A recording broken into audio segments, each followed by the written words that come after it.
Hello मित्रांनो, सर्वांचं स्वागत आहे आपल्या यूट्यूब चॅनेलवर। तर पहा मित्रांनो, आजचा प्रश्न आपला काय आहे।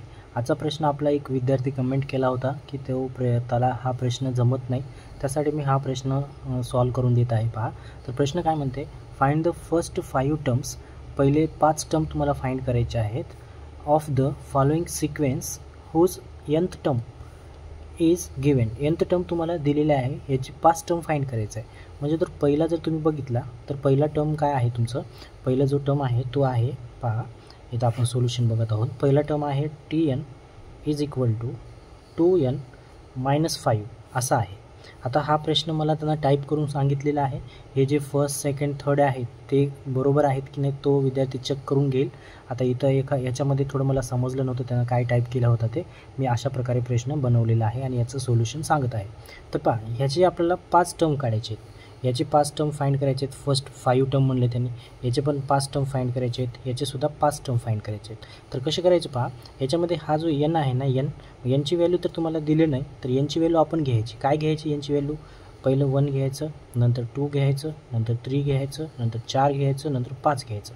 5 टर्म फाइंड करा म्हणल्यामुळे आपण 5 घ्यायचं आणि याच्यामध्ये nची व्हॅल्यू ठेवून टाकायची। मग 1 ठेवल्या तर पहिली टर्म भेटते, 2 ठेवल्या तर दुसरी टर्म भेटते, असे किती 5 टर्म काढायचे आहेत। तर आपण याला सोल्युशन करू। तर पहा, पहिलं nची व्हॅल्यू काय घेणार आपण, इथं पहिलं लिहू, n इज इक्वल टू पहिलं काय घेऊ आपण 1 घेऊ, म्हणजेच काय येते पहा, T1 is equal to 2 into 1 minus 5, म्हणजेच T1 इज इक्वल टू 2 1 जा 2 मायनस 5, म्हणजेच T1 इज इक्वल टू काय येते -3 येते। फर्स्ट काय आलं आपलं -3 आलेलं आहे। तसंच आता काय घेऊ आपण, n इज इक्वल टू 2 घेऊ, मग याच्यामध्येच ठेवून असं 5 काढायचे आहे तुम्हाला। Tn is equal to 2n minus 5 आहे, म्हणजे nची व्हॅल्यू काय 2 घ्यायचं, म्हणजे 2 इंटू 2 मायनस 5, म्हणजेच काय होते इथं 4 होते, हे 5 होते, म्हणजेच T2 सेकंड टर्म काय येणार इथं तुम्हाला -1 येणार, सेकंड टर्म किती येणार 1 येणार। परत आता nची व्हॅल्यू काय घेणार आपण 3 घेणार, 3 घेतलो, तेच इक्वेशन पहिलंच सॉल्व करत आहोत।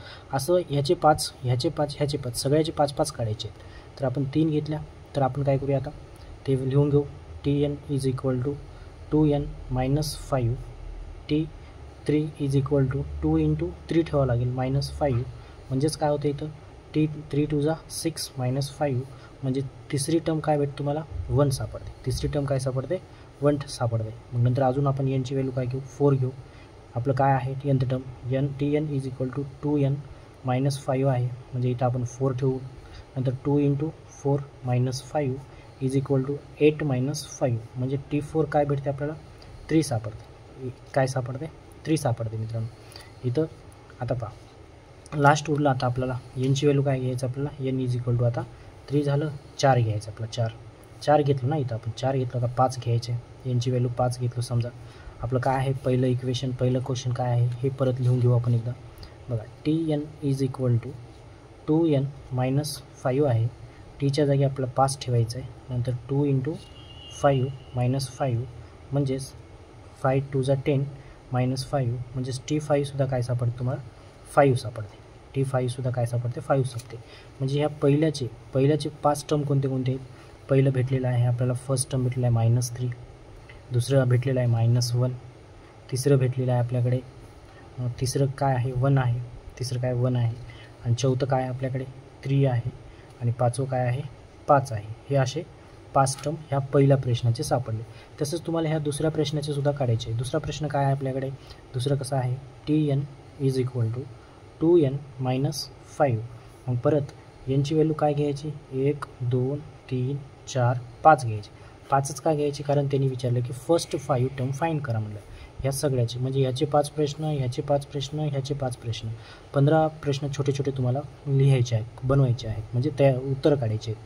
म्हणजे nची व्हॅल्यू आपण पहिलं काय घेऊ, n इज इक्वल टू 1 घेऊ आणि आन्सर काढू बघा। 1 is equal to 2 into 1 minus 5, म्हणजेच T1 is equal to 2 minus 5, म्हणजेच T1 इज इक्वल टू काय सापडतं तुम्हाला, इथं स्क्वेअर आहे मित्रांनो, इथं स्क्वेअर आहे, दुसऱ्यामध्ये मी इथं स्क्वेअर घेतलं नाही, इथं स्क्वेअर आहे, म्हणजे nची इथं पण स्क्वेअर घेतलं तरी तेच होते, 1चं स्क्वेअर 1च येणार आहे, म्हणून इथं काय फरक पडणार, पहिलं T1 मायनस 3 भेटलं।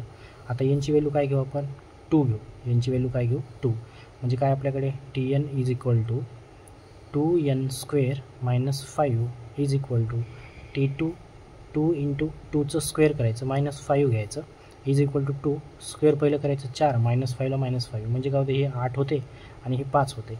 म्हणजेच T2 काय भेटतं तुम्हाला 3 सापडते. T2 काय सापडलं 3. अशा प्रकारे तुम्ही हे सगळे व्हॅल्यू ठेवून याच्यामध्ये 5 काढू शकता मित्रांनो. तुम्ही या दुसऱ्याचे सुद्धा 5 काढू शकता. तुम्ही काढून घ्या कारण सोपं आहे त्यासाठी मी काढून देणार नाही. आता ह्या तिसऱ्याचे 1-2 काढून दाखवतो, तुम्ही बाकीचे काढून घ्या. बघा TN is equal to 1/n+1 आहे. म्हणजे यांची व्हॅल्यू काय काय घ्यायचं 1 2 3 4 5 घ्यायचे. पहिलं आपण 1 घेऊ, n इज इक्वल टू 1 घेऊ. याला कसं सॉल्व करायचं, इथं 1 ठेवायचं, यांच्या जागी 1 ठेवायचं, 1/1+1 म्हणजेच 1/1+1 2 म्हणजे T1 काय भेटते 1/2 सापडते. परत तुम्ही काय घेऊ शकता यांची व्हॅल्यू चेंज करा 2 घ्या म्हणजे काय सापडते तुम्हाला बघा TN is equal to 1/n+1 म्हणजे इथं TNच्या जागी 2 घेतल्या 1/2+1 म्हणजेच 1/3 सापडते. दुसरी टर्म काय सापडली 3 सापडली. असं करत करत तुम्ही यांची व्हॅल्यू 3 घ्या 4 घ्या 5 घ्या. मग जेव्हा 5 वेळेस घेता तेव्हा तुम्हाला सगळ्याचे 5-5 टर्म सापडतात. अशा प्रकारे ह्या प्रश्नाचं उत्तर तुम्ही सॉल्व करू शकता. जर तुम्हाला वेगळं उत्तर याचं येते असं जर वाटत असेल तर तुमच्या कोणत्या शिक्षकाला तुम्ही विचारून घेऊ शकता. अशा पद्धतीने हे जर करायचं नसेल तर तुम्ही तुमच्या टीचरला सुद्धा विचारून घेऊ शकता. मला ह्या पद्धतीने हा प्रश्न सॉल्व करायचा असं समजलं, मी त्या पद्धतीने मी सॉल्व करून देत आहे. भेटूया पुढच्या व्हिडिओमध्ये. धन्यवाद.